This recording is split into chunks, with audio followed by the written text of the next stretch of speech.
Angel Fabien দি মারিয়া অ্যানান্দেজ পুরো নাম। আমরা ডি মারিয়া হিসেবে তাকে চিনি এবং হচ্ছে সে আর্জেন্টিনা যে টিম আছে সেই আর্জেন্টিনা টিমে সে 7 নম্বর জার্সি পরিচিত খেলোয়াড় এবং হচ্ছে স্ট্রাইকার যে প্রান্তটা সে যদিও মধ্যমাঠের প্লেয়ার, স্ট্রাইকার প্রান্তটা সে এবং হচ্ছে মেসির যৌথ প্রচেষ্টায় খুব ভালোভাবে দখল করে আছে এবং হচ্ছে তাদের কারণে আসলে আর্জেন্টিনা টিম অনেক ভালো করেছে। 2021 সালে হচ্ছে যে কোপা আমেরিকার ফাইনাল জিতেছে এবং হচ্ছে 2022 সালে বিশ্বকাপ চ্যাম্পিয়ন হয়েছে। তো সেই ডি মারিয়া আগামীকাল সোমবার সকালে সে 15 জুলাই সে বিদায় নিচ্ছে ফুটবল থেকে, আর্জেন্টাইন ফুটবল থেকে তাকে হয়তো আর দেখা যাবে না। কিন্তু এমন একজন প্লেয়ার, এমন একজন স্বনামধন্য প্লেয়ার আসলে আর্জেন্টিনা টিমে আরেকবার কবে পাওয়া যাবে সেটা আসলে ভাগ্যের বিষয়। আর্জেন্টিনা টিমের জন্য একটা ভাগ্যের বিষয় ছিল। সেই আর্জেন্টিনা টিমে ডি মারিয়া প্রায় 169টা ম্যাচ খেলেছে আর্জেন্টাইন জার্সি পরে। সে অনেক ভালো খেলেছে এবং তার পাশে প্রচুর পরিমাণে গোল হয়েছে আর্জেন্টিনার। এবং হচ্ছে যে মেসি আছে, সেই মেসি তাকে খুব মিস করবে। মেসি অলরেডি তাকে বলেছে যে আসলে তার মতো বন্ধু পাওয়া, ডি মারিয়ার মতো বন্ধু পাওয়া আসলে একটা ভাগ্যের বিষয়। এবং হচ্ছে সবচেয়ে আরেকটা বিষয় হচ্ছে যে কোপা আমেরিকা এবং হচ্ছে যে কোপা আমেরিকার যে ফাইনাল হয়েছিল 2021, যেখানে আর্জেন্টিনা চ্যাম্পিয়ন হয়েছিল এবং হচ্ছে যে 2022 সালে যে বিশ্বকাপ ফুটবলের যে চ্যাম্পিয়ন হলো, দুইটা ফাইনালেই কিন্তু সেই ডি মারিয়া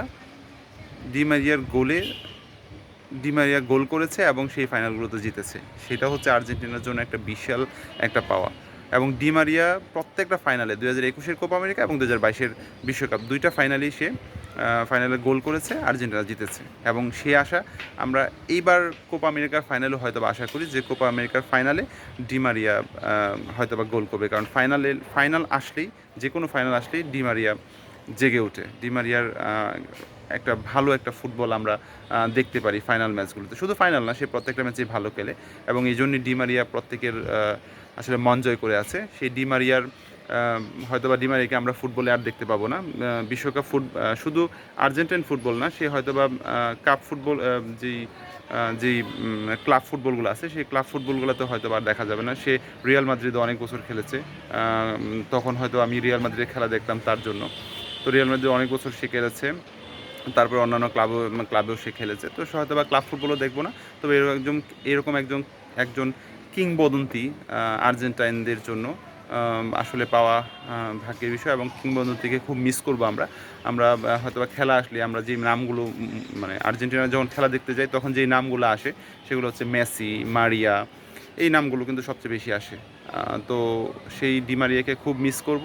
ডি মারিয়ার খেলা আমার খুব ভালো লাগে। মেসির পরে যদি আমি কাউকে পছন্দ করি সেটা ডি মারিয়াকে পছন্দ করি। শুধু আমি না, যারা আর্জেন্টাইন ভক্ত আছে, আর্জেন্টাইন ভক্ত না, অন্য সকল ভক্ত, অন্য টিমের ভক্তরাও ডি মারিয়ার খেলা খুব পছন্দ করে। সবাই ডি মারিয়াকে খুব মিস করবে এবং এমন একজন কিংবদন্তি কে আসলে ফুটবল বিশ্ব মিস করবে এবং প্রতিটা ফাইনালে, প্রতিটা খেলায় আর্জেন্টিনারা মিস করবে। তো ডি মারিয়া আপনাকে আমরা সবাই মিস করব এবং হচ্ছে এমন কিংবদন্তি আর্জেন্টাইন টিমে গড়ে উঠুক এবং প্রতিনিয়ত গড়ে উঠুক। আর্জেন্টিনা টিম আছে অনেক দূরে এগিয়ে যাক এবং হচ্ছে ডি মারিয়ার মতো প্লেয়ার প্রতিনিয়ত তৈরি হয়ে আর্জেন্টিনা একটা শক্তিশালী টিম আছে এবং ভবিষ্যতেও থাকবে বলে আশা করি। ধন্যবাদ সবাইকে।